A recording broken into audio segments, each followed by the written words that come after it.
Hey guys, Christina Nichols for Hollywood Junket at the premiere of Chinglish at East West Players, and I'm standing with producer Janet Yang, who you guys may know from the Joy Luck Club and many other films. Janet, what are some of the other big films you were involved with? One of the more recent films is a movie called Shanghai Calling that Carol Hwang was in.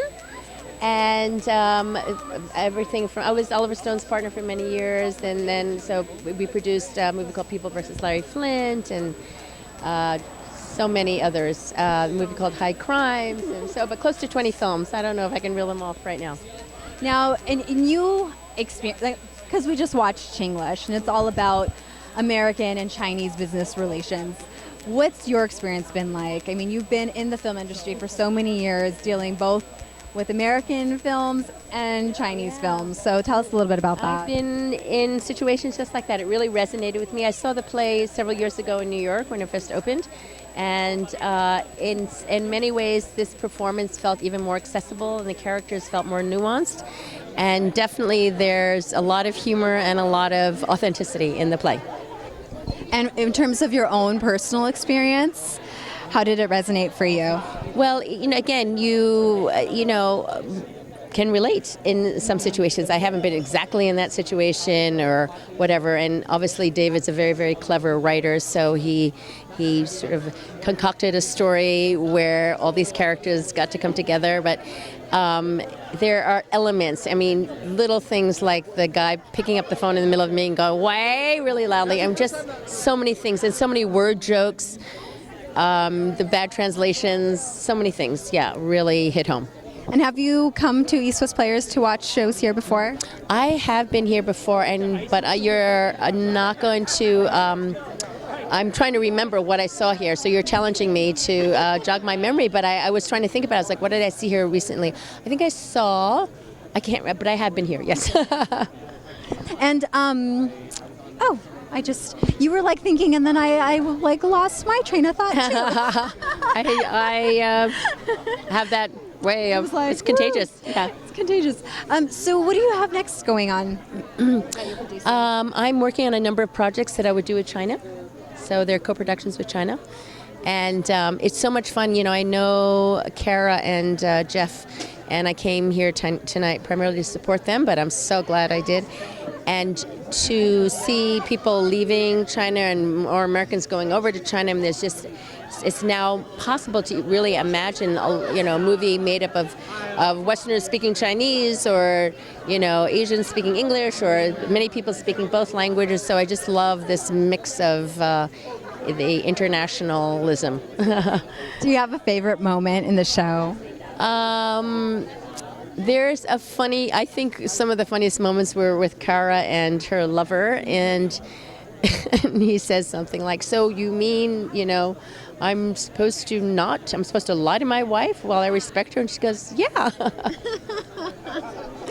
Yeah, there's a cultural difference. What was, for an American hearing that, they might not get that joke necessarily. Could you explain it? Well, I think there's, on my many trips to China, I often meet people, and I don't know, for instance, if they're married or not. There's not much discussion of their family life. There's kind of just a compartmentalization about that. So it's just there's a sense of, we do what we do, and it's very pragmatic. It's like, this is what works, we're going to just keep it this way. We don't feel, it's not as emotional. It's not like, we have to share everything and as they said, like, love is a religion in America. So they're able to compartmentalize their feelings, their lives, work and personal lives can stay separate. That is a big difference. Do you feel, for yourself, maneuvering in the two different worlds, do you feel like you have to adjust yourself depending on whom you're talking to? More and more, I don't try to adjust myself, but I observe the people around me, and there is definitely adjustment. I mean, this is a small example, but when I used to go to China, I was there a lot in the 80s and 90s, and back then Chinese dressed very, very, very plainly, and I was representing the studios at the time, so I was often in suits, and now when I go, I feel like a country bumpkin. Everybody's in designer this and designer that, and it's like, I got to step up my game. That's on the superficial level, but also it's the Chinese mind and Chinese society is just much more complex. There's always layers upon layers upon layers. So you go in not expecting to know everything. You have to let go. I think China's not a good place for control freaks, and it's not a good place if you have very, very set expectations. You really have to go with the flow in a lot of ways.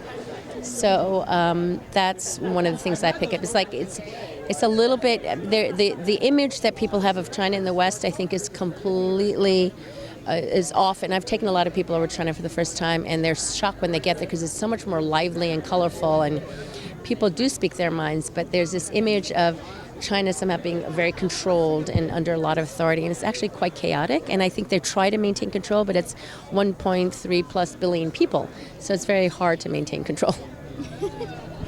Speaking of control, the one thing we can control is ourselves and our choices that we make.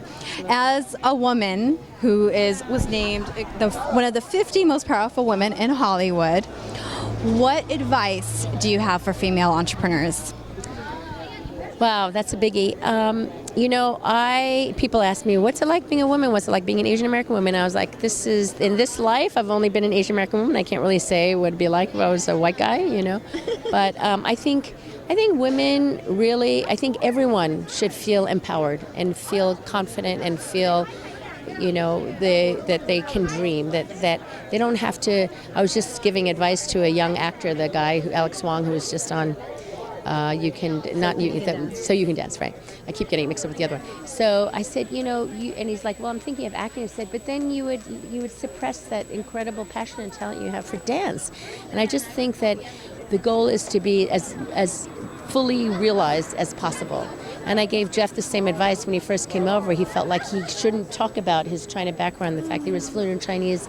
And I said, I would say just the opposite. He was given that advice by somebody else. I said, no, go for it. This is the thing that you can champion about. This is the thing people are going to remember about you, and that's going to distinguish you from everybody else. And I feel like everybody has their unique set of talents. And I guess my wish for everyone, including women, is that they can realize them and to not feel obstructed in any way. And I think, fortunately, there is a consciousness right now in Hollywood that women have not been given a fair shot, and hopefully that's changing now. So, yeah. Well, thank you so much. You're welcome. You're welcome. Christina Nichols for Hollywood Junket at the premiere of Chinglish.